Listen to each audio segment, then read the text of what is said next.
pessoal, meu nome é Mariana Inglês, sou formada em Ciências Biológicas pela Universidade Presbiteriana Mackenzie e hoje eu sou doutoranda pelo Instituto de Biociências da Universidade de São Paulo, mais especificamente no programa de pós-graduação em Ciências Biológicas, com especificidade em Genética e Biologia Evolutiva, trabalhando no Laboratório de Arqueologia e Antropologia Ambiental e Evolutiva da USP.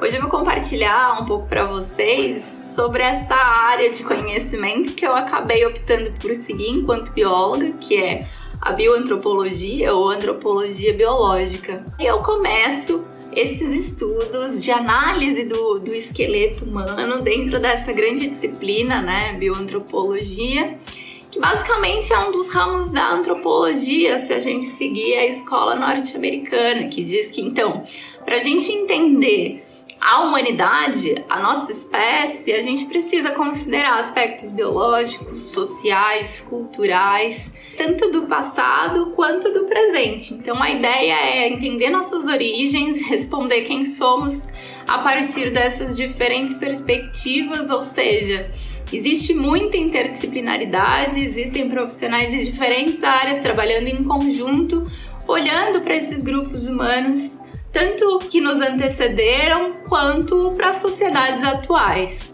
Então, basicamente, numa mistura entre essa bioantropologia e arqueologia, eu começo a estudar esqueletos de origem arqueológica, tentando inferir do ponto de vista biológico o sexo dessas pessoas, já na iniciação científica. Depois, no mestrado, na mesma área, eu começo a estudar como o fluxo gênico pode influenciar na morfologia craniana. E no final do mestrado, eu começo a ter experiências profissionais, para além da academia, com consultoria. Então, primeiro eu trabalho na região do Médio Xingu, também buscando sítios arqueológicos em regiões que seriam impactadas pela construção de hidrelétrica, né, de Belmonte. E em seguida, eu passo a aplicar esses conhecimentos em relação à análise de esqueletos humanos para o contexto forense. Então, eu sou contratada pelo Plano das Nações Unidas para o Desenvolvimento. Então, eu tenho essa experiência profissional trabalhando com resgate de sítios arqueológicos no contexto amazônico, no final aí do mestrado. E depois eu presto uma consultoria via Plano das Nações Unidas para o Desenvolvimento, em parceria com o governo federal em 2014, num projeto de busca de desaparecidos políticos da época da nossa ditadura civil-militar, ou seja, passo a aplicar esses conhecimentos em antropologia biológica, em arqueologia, agora voltada para o contexto forense. Então, a antropologia forense é uma das definições possíveis, seria justamente um dos ramos dessa antropologia biológica, ou seja, esses conhecimentos, esses métodos aplicados a contextos criminais ou de violação de direitos humanos, de maneira mais geral.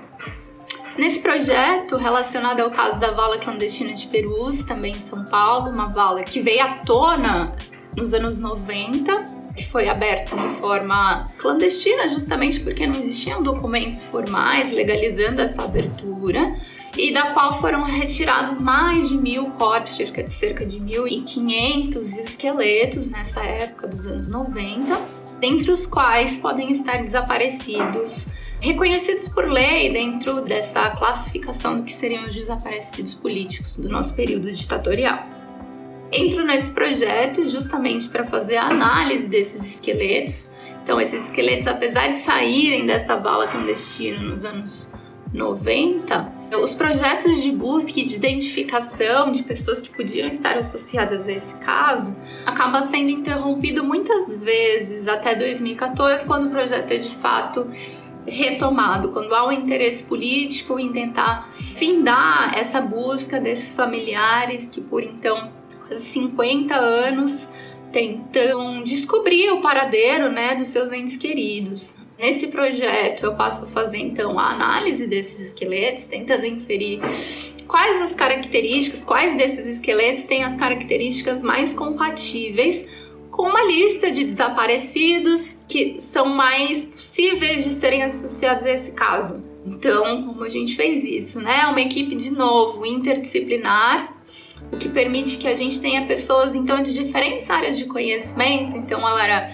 bióloga, com essa especialidade nessa área de bioantropologia, mas a gente tinha arqueólogas, historiadoras, cientistas sociais, trabalhando em conjunto, com peritos oficiais, então dentistas, médicos, para fazer a análise desse contexto como um todo.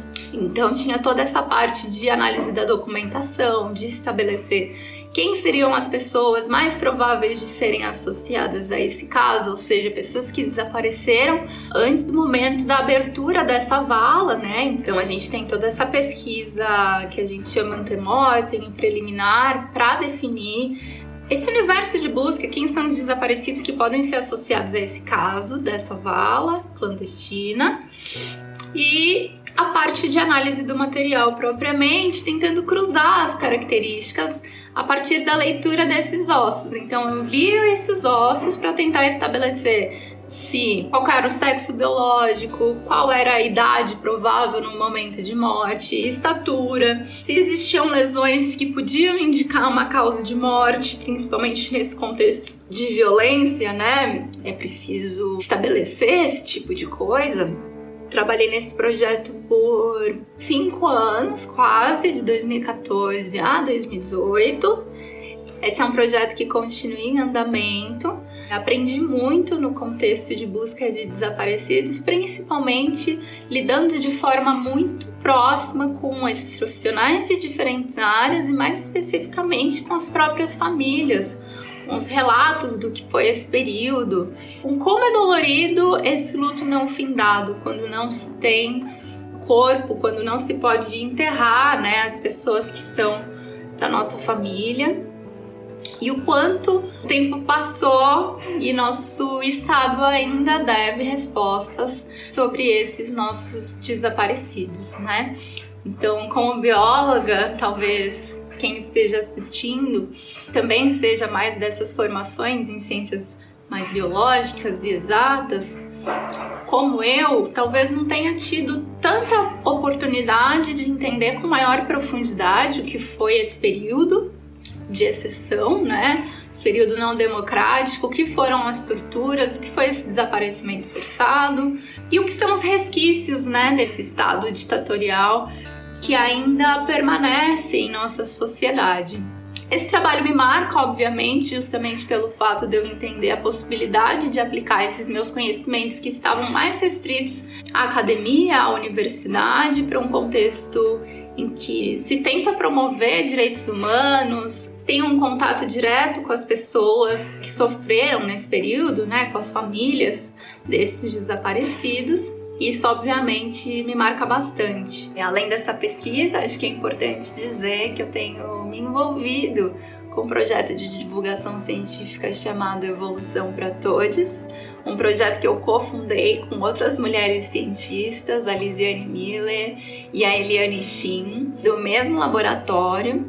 E nosso intuito foi compartilhar com um público mais amplo essas nossas áreas de conhecimento, arqueologia, evolução humana, antropologia, pensando que essas áreas que estudam a humanidade e a diversidade humana também precisam contar com pesquisadores mais diversos, né? Então, além de compartilhar essas áreas do conhecimento, a gente tem um recorte que tenta contribuir para discussões relacionadas à inclusão racial e de gênero. Então deixo o convite para que vocês sigam nossas redes e conheçam um pouco mais desse nosso trabalho, que tem produzido conteúdos bem interessantes, principalmente para educadores, para pessoas que se importam com a questão de representatividade para nossas crianças e jovens. Agradeço o espaço e convido a conhecer um pouco mais do nosso trabalho. É isso, gente. Espero que vocês tenham gostado desse vídeo. Não se esqueçam de curtir, compartilhar esse conteúdo, se inscrever no canal e continuar apoiando o trabalho de mulheres na ciência.